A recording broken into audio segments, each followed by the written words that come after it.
The trainer was like, just don't make any sudden threatening moves and you'll be totally fine. And the actor was like, but I'm going to be screaming in Barry's face. Right? And so the animal trainer's response was, Barry doesn't have ears. He can't hear. Relax. Okay. And then he goes ahead and does it. He actually does scream in the spider. The spider is on him and he screams as it crawls across him. I think I know what it is. Is it a Christmas movie? Oh my golly goshkins. I think it is by not by theme. I think it might be set at Christmas. It's been a while since I've seen it, so okay. Okay, now that's helped me out because the one I thought it was gonna be me, because there's a scene where a tarantula crawls across his face. That is the movie. Scream in the shot. Wow.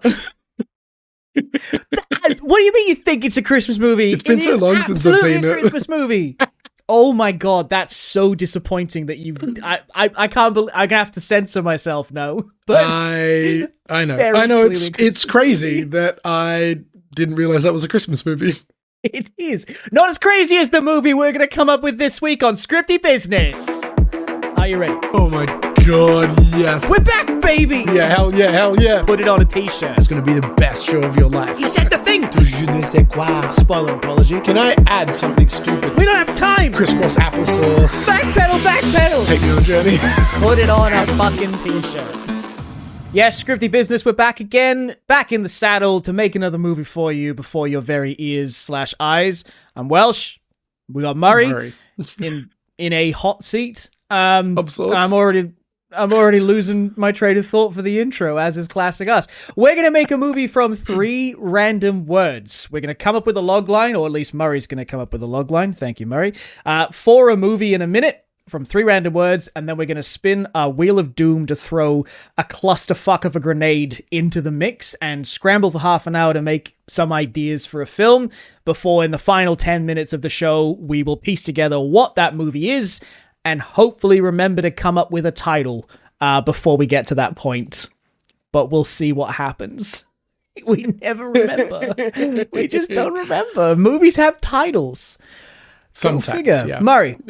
Yes. Are you ready for our 3 random words, my friend? Boy, am I ready. Yes, sir. Alrighty. We have rock, smile, and oblivion. Rock, smile, oblivion. 1 minute starts now. Are we going with like rock monsters? I feel like we've already done a fantasy stuff. We did bestial crustaceans last week, so I feel like we shouldn't go anywhere near crabs or lobsters. Lobster. Rock, smile, and oblivion. What if this is a statue? That you're going like Weeping Angel styles? Because I'm in. I was going to say it is going to be an ancient statue that nobody knows what it means, and it gets uncovered and it starts like a lot of theology and philosophy around what this meant kind of thing. So I'm thinking like a real world, not apocalyptic thing, but like this artifact is uncovered, and what does that do to society? Like, how do people react to it? I say we go grounded as all fuck. Yeah, I like that because I was like, does the statue have stigmata? But you said grounded, so... It's a happy statue. That's the end of our minute. Murray, what's the log line for the movie? When an unburied ancient rock monolith depicts an impending visitation from aliens... Ooh. It sparks a global... debate. Geopolitical turmoil. It sparks a geopolitical summit. Perfect. Do you want me to try and say that cleanly? No, I think that's fine.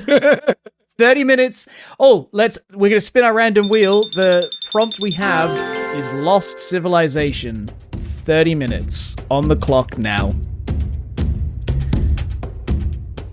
So aliens visiting. I like this, and I like thinking about what that would cause the planet to do. I think a summit is good because people are trying to, gather resource or collate resources and, come up with a solution. Is it like a threatening visitation that's depicted, Murray? Or is it just like, it's showing. Also, is the whole world taking this seriously straight away? Like, is it going to be like carbon dated that this is it's 5 million years old and it has like, I don't know, the Empire State Building and shit on it, so people know like, oh my god, it's accurately depicted our current time. I almost said the Twin Towers, but obviously it's not standing anymore. Because they're not there anymore. Like the aliens didn't account for it. They're already here, Murray. They've been here for 20 years.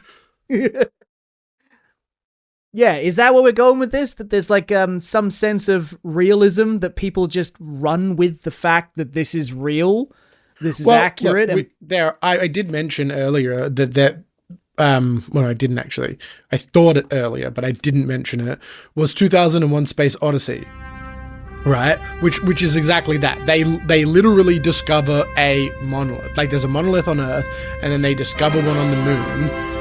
And then they kind of follow its like instructions, and that takes them to Jupiter and kind of sends them through this, I don't know, really weird time loop, consciousness expanding. Essentially, it's a very weird movie, but it's incredible, right? And it's a very similar recipe in Contact, right, where they receive this like sound wave instruction from aliens to build a device, and they follow it the whole way through, and she goes through it, and it appears like it's failed, but there is still an initial point of contact. Okay. So we can do a similar thing, right? Which is exactly what you're asking. So there's two versions of this movie, which is the aliens are completely irrelevant to the plot, and this is all about like legitimizing the monolith. Is it real? Is it fake? Was it planted? Who's doing what? Carbon dating it, science stuff, uncovering the mystery, geopolitical summit. Or the other one is, this is absolutely true. We confirm it to be true straight off the bat, and it's more of a dark forest situation where we don't know if the aliens are coming are friendly or hostile. And how do we prepare for that? And the argument then in the geopolitical summit is, do we welcome them with peace, or do we hedge our bets and arm ourselves and potentially spark a war with them? Because if they have the ability to bury this monolith, they have the ability to watch us arm ourselves. They might not think we're friendly. God damn, I shouldn't have made this grounded. They're both really interesting, like to me. I think maybe I lean a little bit harder into the dark forest idea, because there's like, you know, like the three-body problem talks about it, where it's like this idea that, yeah, if an intellectual races exist, then the threat of violence is inevitable. Is very real. I like the idea of this story, this film, ending at the point the aliens are meant to come, but we don't see that as the viewer. So the whole film, it could be following like a scientist, a politician, a fucking elementary school teacher, and their sort of like interactions with what's happening to the world and to the discussion around it. And it's almost like a ticking clock thing where the movie ends with like the last seconds counting down and then just cuts to black. Sopranos ending style. Journey Don't Stop Believing is playing on a jukebox in the corner. And you don't know what happens from that point forward. Because I think that would be kind of symbolic of what the characters are experiencing the whole film as well.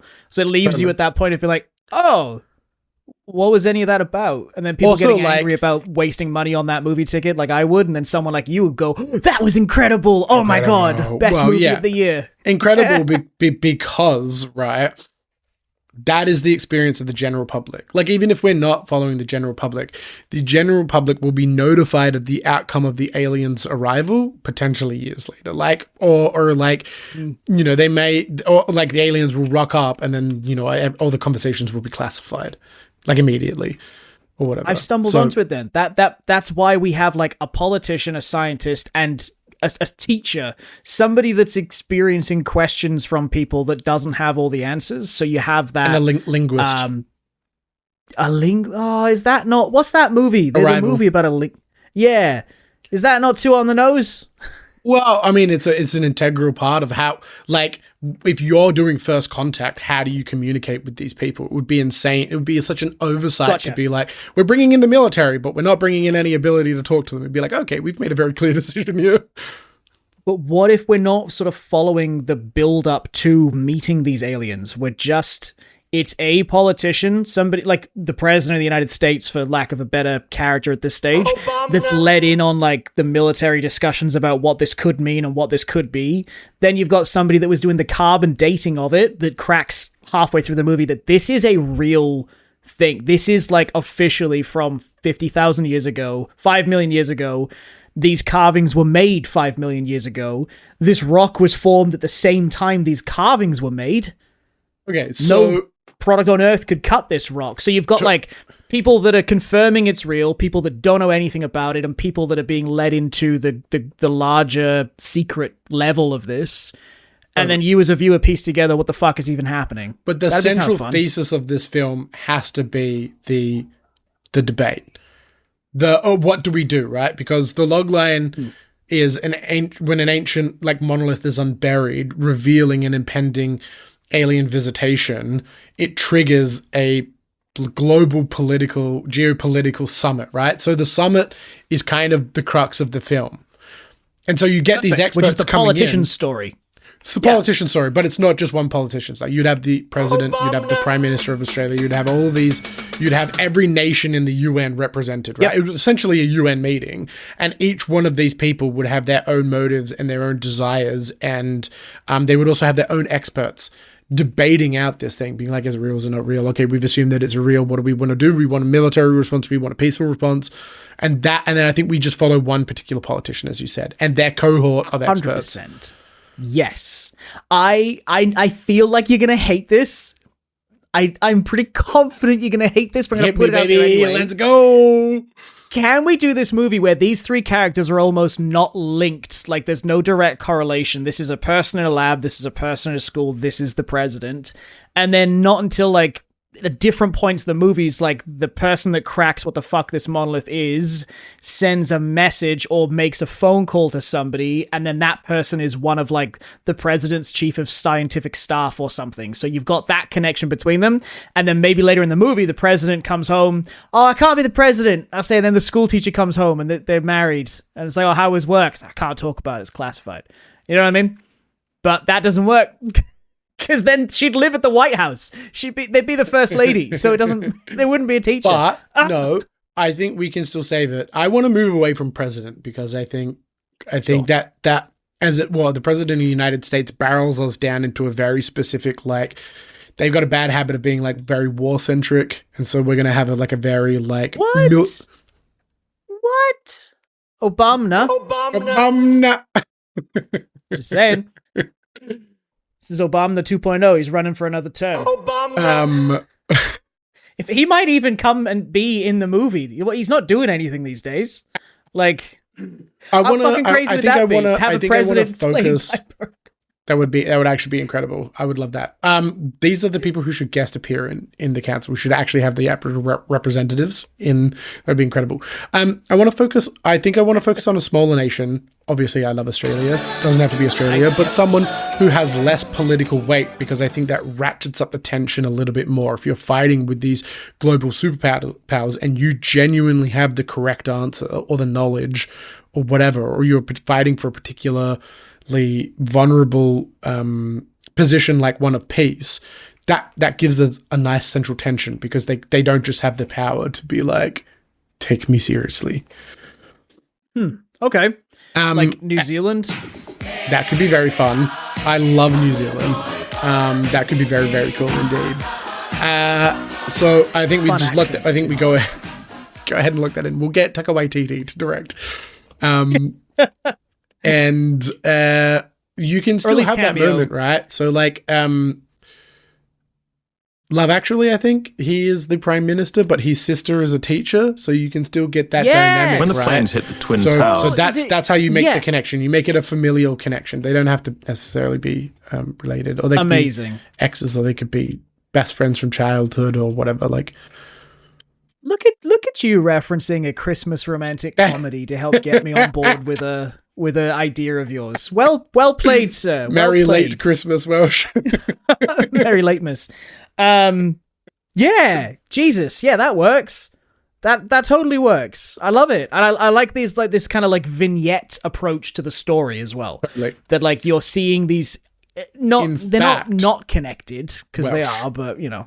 Can I go one step further? Oh, please do. I think Love Actually is our structure. I think we are making the vignettes a political Love Actually, so we can expand it to more than just like 3 characters. We can make it like 6 or 7 characters.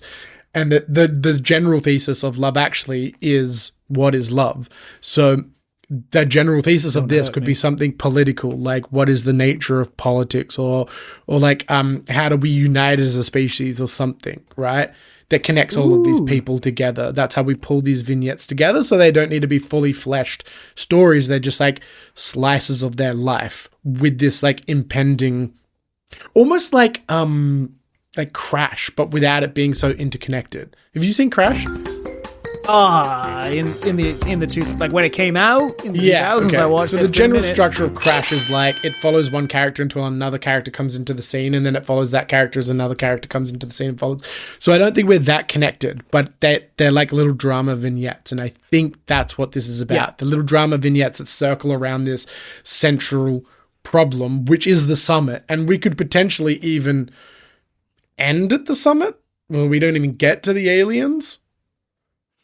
Well, that's what I'm saying. Like, I'm really attached to the idea of this movie ending at the point the aliens are meant to show up. Like, that this monolith has said on this date at this time, there's a code like the Aztec calendar kind of thing that gets translated, and they figure out that all of this is pointing to the winter solstice, midnight on the winter solstice of 2028. Like the Mayan calendar shenanigans. That's 2 weeks away. And the whole thing takes place over 2 weeks, and it ends, and it can even end with, like, you know, people holding hands and like watching a broadcast from the monolith. Totally. Yeah, 100% in. And you just have the seconds count down and then just stop. I think then the story is that this monolith is legit. So I think we legitimize it then. Right? Agreed. I think we did say that.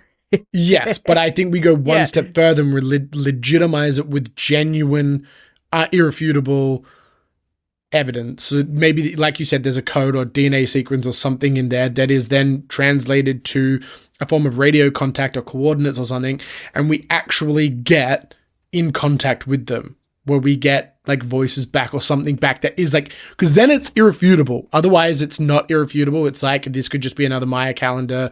It's speculative. It's whatever. Like, there is no hard evidence that they are coming.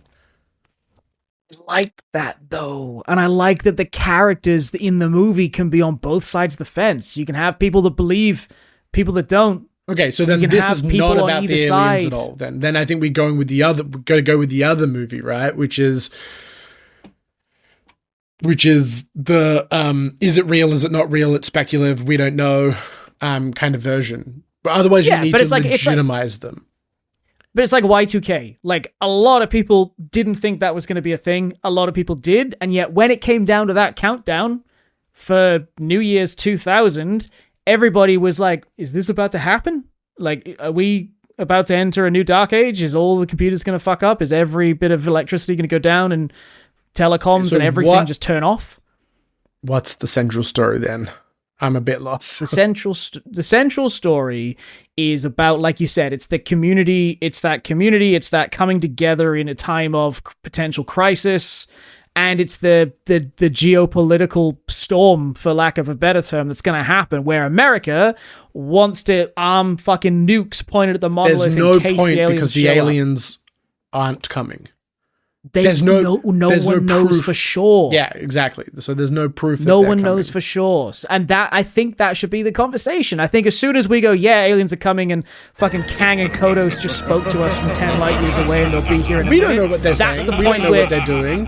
Like, that's the point where I don't think it's as good as a film. It's more of my sort of film, because then it's War of the Worlds, then it's The Day the Earth Stood Still, then it's all that shit. Not necessarily, because we don't know if they're peaceful and we don't know if they're hostile. It's more of a dark forest situation. We know that they exist out there, but we don't know anything about them, whether they're peaceful, whether they're not. We don't even know how to communicate with them. We just got a little snippet like we picked up their fucking radiation, or we picked up something about them that just says like they are coming, but we don't know anything about them, how to communicate, how to do it. It's contact. You know what? A contact is like, we exist. We are talking to you in this very like one directional way. We want you to come to us, and then there's a lost interest. You know what I mean? Like, sure. For the sake of we're halfway through, done. I don't care enough to fight it. I just think I like the ambiguity about could this happen or could this not happen, and ending the movie before the reveal has happened. But if you're going with the reveal is war or not, say it again, then I'm fine with that too. As long as we get that Sopranos. I just want to get the summit part down, because I think with the one that you're talking about, whether it's real or not, the summit is about legitimizing this and arguing, is it real, is it not real? And that's what the entire focus of the movie is. Because it's harder to, I guess, unless everybody just starts arming themselves, but it's harder to make those decisions if it's not real. Sure. If that makes sense? Yeah. I've already agreed. Okay. We're on. We're halfway through, and we know what the movie is. We know its vignettes. How loose of a connection are we going? And are the characters that we've started spitballing here separated across the world, or are they all fucking in New Zealand? Like, how far-reaching? I think maybe we can separate a little bit. I think we can go, like you said, like I think we can go Love Actually style. Like, they're all kind of roughly British, I think, but in different places. So sure, yeah. They can be like, I think the politician is a New Zealander for sure, but maybe we can get these other people in different places. Because Jacinda Ardern, we'll bring her back in the guest as the Prime Minister in New Zealand. She's no longer Prime Minister, right? Somebody else? No idea. I don't know. I don't do politics. We keep making political movies, and neither of us understand politics. This was your choice, baby. Oh. Okay, so I think Love Actually, the recipe is that they are loosely connected. Some of them are loosely connected to each other, like two best friends link together and then he goes overseas, or like brother and sister. You find out the Prime Minister is the sister partway through the movie. So I think that's what we do. I think we have our characters, and then we find a tenuous way to link some of them to each other, but not all of them to each other. Gotcha. Okay, that's fine with me. Because would it be too I don't want to say too on the nose if the ending of the movie they all get connected? Like, someone returns a missed call and it's a journalist who's currently in Ireland doing a story about the monolith, or and they all end up having an interconnected story. Because why else are we following all the randoms? I like the idea that they are all connected. It's the aunt, it's the nephew, it's the husband, it's the brother, it's the grandma. In my mind, it's the same recipe. It's the best friend. It's the same recipe as Love Actually. We're not following them because they're all connected to each other, because they're not. We're following them because no, they're not. They don't have a relationship with every single person in the cast. They're not all related. Oh, other than the musician, they're not all related. No, exactly, but they're connected. Okay. Like, it's a neighbor. Their kids go to school together. They've come to the play because it's their best friend's niece's performance. That's I'm fine with. Yeah, but there's a connection, however small. Yes. But what I'm saying is, like, one character is not connected to every single other character in that story. This character is connected to this one, and this one, and this one. And I think that's the way it should be. Yeah. Agreed.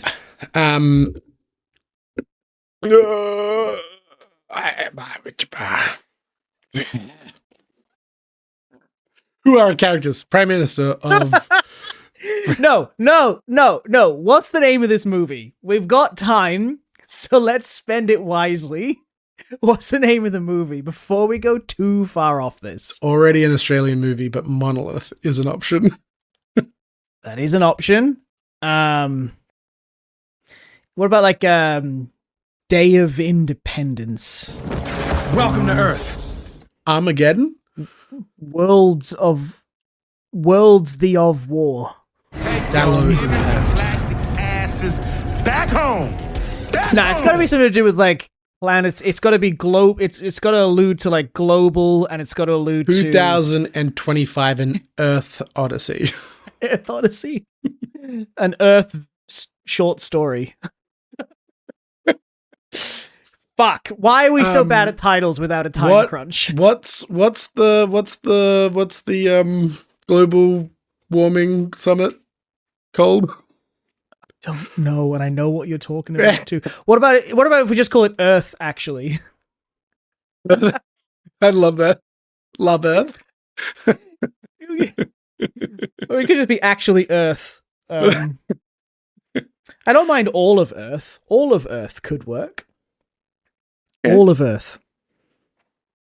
Pencil it in. We got less than 10 One minutes. for Earth and Earth for all. That also works. The 3 Earth-keteers. We got less than 10 minutes, so I think you're right. All of Earth, we'll put that in there. Yeah. Xena Whatever. Earth politician. Right. Characters. You raise a valid point with your Xena. The Prime Minister of New Zealand, Xena. Lock it in. Sure. Yeah, that works for me. Yeah. Or Jarinta, like Jacinta, but Jerry. Jarinta. Do we need to come up with an official Jerry counterpart at some point? A female Jerry. We do. We really, really do. Is it Xena? I don't think we've had one yet. Is it Xena? Is it Xena now? Yeah, I'm happy to make. Xena. Let's make that canon. Yeah. Oh. Yeah. There's got to be a Jerry and a Xena Xena in in every single movie. Okay, you wanted a So teacher. dumb. A teacher.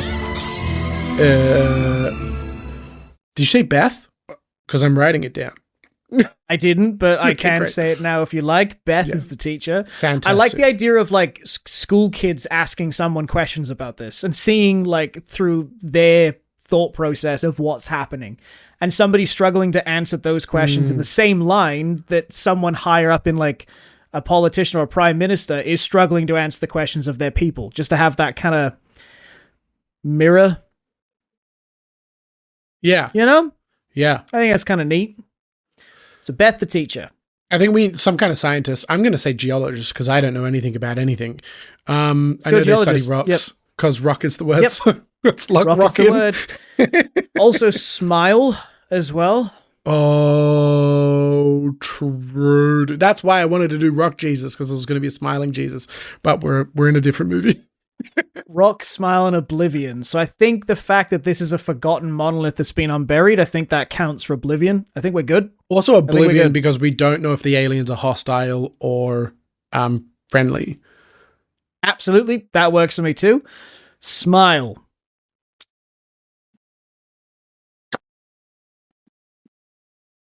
Maybe. Oh, it's so That's just like maybe that's just a thing about the characters. They make each other happy. Like their connections, you know, all these characters are under a severe amount of stress and pressure and working hard, and there's a time crunch coming, but their connection to each other allows them to smile again. Okay, I think we can also afford to bring in a hostile media element throughout this entire film, like paparazzi style, because of the age of misinformation that we live in. Jesus Christ, we can explore that through this kind of like paparazzi-esque. That's one of our characters is a paparazzi person, but and so it's this idea of smile for the cameras because the whole world is watching. Yes, Murray, because the teacher has to do that too, because the kids are freaking out and they've got to be like, it's okay, like this is a new discovery, it's great. The politician has to do it for their If they're linked to the people. politician as well, then there's a moment where, you know, the politician goes down, the teacher also goes down, you know, school gets invaded by paparazzi media. We can bring this element, I think, into all of them. The geologist is going to be under fire because it's like, you carbon dated this thing, are you correct? It's like, that's not how science works. We need you to be correct. We've also got a linguist as well. I think we bring in a linguist character, so we're preparing that, and so potentially they end up working with the teacher to create some kind of model. Ooh, okay. Because, you know, teaching, we need to be able to teach the language, etc. There'll be a thing. Are they like housemates or something then? The cunning linguist and the teacher. Oh yeah, or like best friends from like childhood. Love it. I like the idea of them sharing a house or a space, so it's like the teacher can see the linguist struggling and then go, this is how I teach my kids. Yeah. Let's do that. I love that. The geologist is Ryan. Oh my God, Ryan. Sure. Paparazzi's name, I'm afraid, is Bob. There's no changing it. And Bob used to live with Beth, the teacher, and Ryan, the linguist. Bob used to live with Beth and the linguist, so they're connected that way. But then they wouldn't be under fire from this person as much. I think maybe that's part of the drama. They know who they are. I don't want to close the circle. I feel like I want to connect one character to each other character. You know what I mean? Okay. And we need maybe one or two more characters. We got the politician yet? Oh yeah, Jacinta. Xena. And then who's Jerry then? Who else do we need for linguist? Jerry? Thank you. Jerry the linguist. Yeah. Jerry the linguist. Jerry. Jezza. What a champion.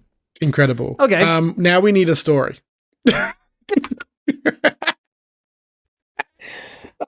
We've got it though. Do we?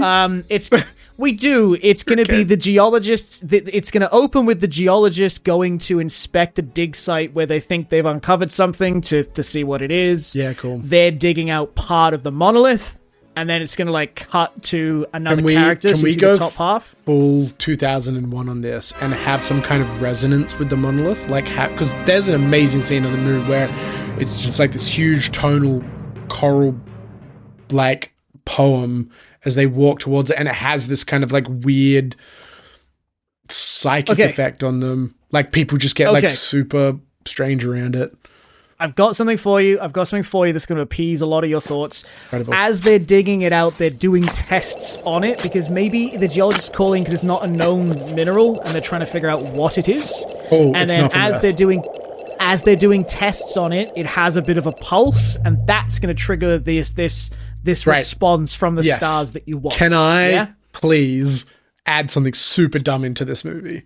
Yes. Please. Oh my God, great. So this thing is a fucking tuning fork. Okay? And that's what happens. They knock it and it resonates at a certain frequency that we've never experienced before. And it almost, and then they try and unbury a message out of that weird tone. And from that, we get a weird message that almost is something's coming.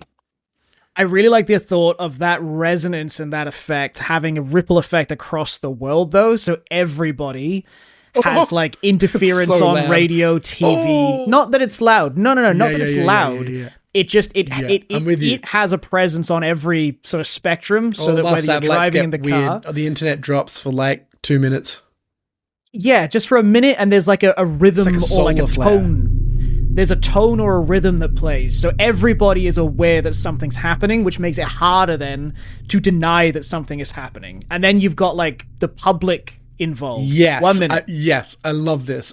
There should be another point in the movie where they're stuck and they need it again, so they fucking hit it again and lose the internet for another 2 minutes. We absolutely have to do that. I think then maybe we have a cipher expert or someone working with the linguist to be maybe we have a physicist or something, a physicist and the linguist working together to unpack this message. It's a music teacher and it's music theory. Oh my God. The tones. Okay. Yeah. Sure. Yeah. Looking in. But we've already got a teacher, so maybe it's one of the world's greatest classical musicians or something like that. That's what the teacher could be, because instead of them helping the linguist to decipher a language, they hear that's basic chord theory. That's a minor chord. That's a major chord. Ba ba ba. That's the 3 notes in a chord. And it's oh my God, up to a professor of music, and it's uni students asking the questions. Yeah, that works. Because I feel they have to be married to the person doing the thing then, though, because a professor sharing a house with a housemate doesn't quite work for me. Sure. Yeah. The only hesitation I have is if it's basic chord theory, literally any of our characters or anyone else on that site that heard the poem would just be that's basic chord theory. Absolutely not. Absolutely. They wouldn't be looking for it. If they play a musical instrument, man. Do you play a musical instrument? Would you be able to identify basic chord theory? I don't, cool. But if I played one, I would be. I don't know, man. We got 10 minutes, by the way. You've distracted me I'm going to die on this hill because I play music. I know basic chord theory. If something like that just happened. Yeah, okay. Yeah. A professor, like, you know what I mean? Like, I feel like some people wouldn't be able to identify that. It's a silly thing in a movie that's ripping off Love Actually right now, mate. Totally. Come on. Whatever. It's basic chord theory. And it's almost like, how did we miss that? Of course it is. Is it called music, actually? Looking for it. I mean, Earth music. Talk about Earth music. Shooby-dooby-doo-up. That's a good song. Earth, wind, and fire. It's set in September. Oh my god, incredible. Did you say we're in the final 10 minutes? Did I hear that? Yes. Oh my god, great. Let's go. All right. So this movie opens on a desert because everything that's buried is always in a desert. You know what? It opens in a forest. An excavation that's happening in the middle of a forest. Retract even further. I know we're not allowed to. This is illegal. Please do. But no, retract away. I hate that. It is discovered inside of a mine. You know, like a big carbon mine, or like a have you seen the giant quarries we have in Australia? There's fucking huge holes. I've been to them. Great. The bottom of one of those suckers is where they're mining out a resource, and they come across this monolith that can't be destroyed. It breaks the machinery. The excavators crumble trying to dig through it. 100%. Yeah, yep. That's and where this is in New Zealand. Yeah, and then I think we kind of jump to like a team of experts or whatever doing like a walk and talk, like on their way to either the summit or to have a look at this monolith, and that's where we can get a lot of our like exposition, setting up the world, figuring out that they can be talking about the summit's coming in an emergency, 3 days, panic, whatever, and then we can kind of set up the mythos of the world during that situation, and then I think we actually time skip to the summit after we've set up a couple more characters. Sure, final 10. So We time skip to the summit. How do we connect in the teacher and the basic chord theory? Surely, so the summit takes place before they know what this monolith is? Before? Because I feel like it would just be an archaeological dig at that point. No, you're right. Wouldn't need a global summit. Yeah. I think you're right. The global summit would have to happen after the resonant chord is struck and disrupts fucking everything on the planet. Well, the resonant chord happens when the mining equipment hits it the first time, but they don't realize, and then I think they unbury it, and they're experimenting on it, and they hit it again, and we get a second tone. That's where you get your second tonal thing. I think a summit could be called because this fucking tone was detected in New Zealand, because it affected the whole Earth. That would be investigated. That wouldn't just be like, oh, weird, you lost power at that time, the exact same second that every single other country on the planet did? What a coincidence. Or it would be slightly delayed because, then they can do the math to triangulate where this disturbance came from. Yep, and then the New Zealand politician is under pressure because, what the fuck are you doing in that mine? And then you start to get it from there. So then you get the geologist coming in to the dig site, excavating it fully. And you're right. I think that they strike it again, or maybe it starts to get dated. And as soon as they realize this isn't from Earth, summit. The second strike could happen in the middle of the summit while they're trying to argue that this is no big deal, and then everything. Yeah, an accident happens, and yes, I think that is. So Act 1 is exactly as you said. It's legitimizing it, and then as soon as it's legitimized, whole of Act 2 is the summit. Potentially even Act 3 is the summit as well. Act 2 and 3, that's kind of where and I think the third act is actually do we go to war, not don't go to war. I think the summit shifts from because that's our darkest moment. Our darkest moment is we need to be preparing for war, which a lot of countries would be doing, and then that becomes the tension of trying to figure that out as these other kind of characters race to figure that out. And then I think the one, you know what, you get your wish, Welsh. The one character that connects to every single other character is Bob, because they put pressure on each other character. I like that. And I like that a lot. There are through line. Yeah. Yep. I like that. Especially because they'd be like hounding people at the summit as well. Would you want to make him paparazzi then, or like a investigative reporter or something? So they've got a reason to go at, like a paparazzi looking out for a school teacher or even a professor of music. If they're an investigator, I think that could work a bit better. Maybe they're an investigative journalist, as you say, with a... They're a photojournalist. They have a particular talent for smear campaigns or a particular set of skills. Yeah. I will find you. And I will photo you. Oh, man. That's so I love good. it. That's great. So okay. He's Irish and he's played by Liam Neeson. Got it. Incredible. Okay, great. Got it. Has to happen now. We we agreed on how this movie ends. And I will photo you. I didn't like that. You said Irish. I did. That was my mistake. I should not mention accents in front of you. I think that's the safest bet. That was good. Where's the reveal that this photojournalist is connected to everything? How does that come to be? And are we still in agreement that this movie ends with not knowing? Absolutely. Yes. Yeah. It absolutely does. Yeah. I think maybe the movie potentially ends with talk about it. Here's my idea. A different chord playing? No, I think we notice a disturbance in our atmosphere, like we're changing radiation or something. We get some kind of NASA-esque detection instrument trigger, and then that's kind of like oh fuck, are they here? That's because then you get your ending, rather than fucking UFOs appearing in the sky or whatever. Well, didn't we say that when you strike the monolith, another signal comes to Earth? That can be the thing. Maybe that's how we legitimize the aliens.